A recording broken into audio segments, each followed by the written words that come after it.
Do you ever feel like you're slowly becoming a stranger to your own grandchildren?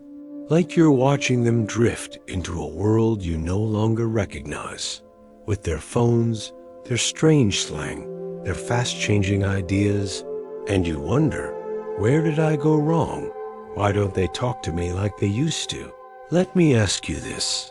If you truly love your grandchildren, what are you willing to unlearn for them? Yes, I said unlearn, because the truth is, love, real love, is not about holding on to the past. It's about meeting people where they are, even if their world looks nothing like yours. This is not about giving up who you are. This is about growing with the people you love, even when you're 60, 70, 80 years old. So I say to you, with all the kindness in my heart, don't let misunderstanding and old expectations build a wall between you and the people you love the most. There's still time. Let's walk this path together, slowly, gently, and I will show you how the Buddhist way can bring peace, closeness, and joy back into your family. Now, let us begin. Let me start by saying this. Every generation is like a new wave in the ocean.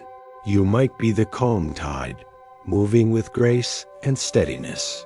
But your grandchildren are the crashing wave, full of energy, noise, confusion, and beauty. And that's okay. Buddha once taught that clinging is the root of suffering.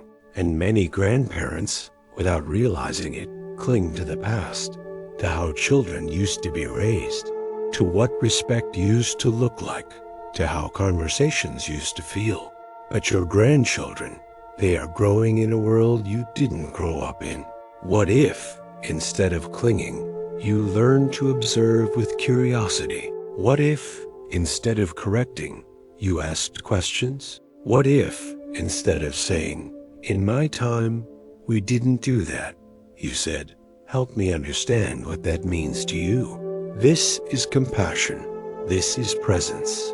This is Buddhism in action. You see, we often believe we must teach the younger ones, but sometimes the deepest wisdom comes from listening. There was once an old monk who sat every morning with a group of young students. They were noisy, full of questions, always trying new things that seemed strange to him. One day, another elder asked, "How do you tolerate such noise and confusion?" The monk smiled and replied, "I do not tolerate them. I love them.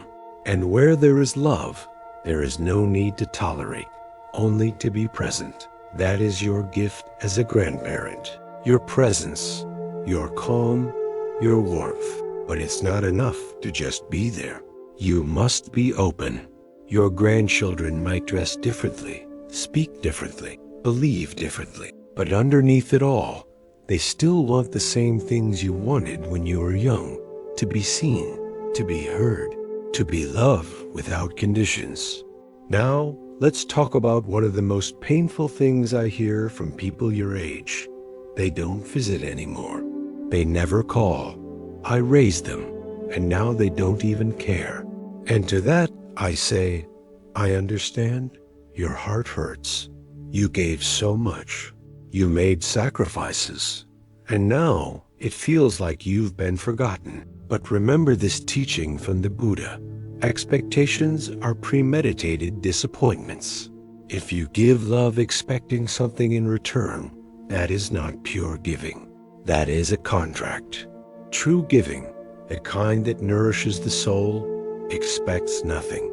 It simply flows. Now, I am not saying you should accept neglect or allow your heart to be mistreated, but I am inviting you to look at things with a soft eye. Maybe your grandchildren are overwhelmed. Maybe they don't know how to talk to you. Maybe they're afraid of being judged. Or maybe they're waiting for you to make the first move. And what would that first move look like? Maybe a message that simply says, "I don't understand everything about your world, but I want to." Maybe a video call where you just listen without giving advice unless they ask. Maybe sending them something small, not a gift, but a memory, a story, a photo with a note that says, "This reminded me of you." These are little bridges, and one by one, they build a path back to the heart. Let me also speak about something practical, your wisdom. Yes, your life experience is a treasure. But in today's world, young people often feel like older generations are stuck in judgment. Buddhism teaches us that the wise do not force their wisdom. They embody it. You don't need to preach.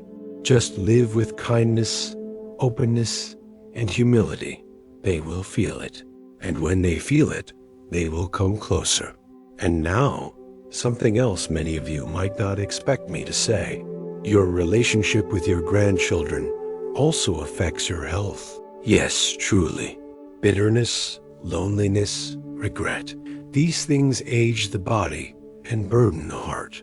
But connection, laughter, purpose, these bring life back into your days. So ask yourself, am I waiting for them to love me the way I want?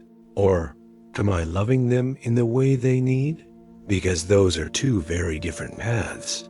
Now let me share one final story. An old grandmother once came to a temple. She said, "My grandson is rude. He ignores me. He's always on his phone. I feel invisible." The monk gave her a small candle and said, "Go home and light this candle each time you feel hurt. And when it burns, speak softly to the flame. I release you. I love you anyway." Months later, she returned. Her grandson hadn't changed much, but she had. She smiled more. She listened more. And slowly, something beautiful happened. He started sitting beside her again. He asked her about her stories. He taught her how to use the phone. And one day, she didn't need the candle anymore. This is the way.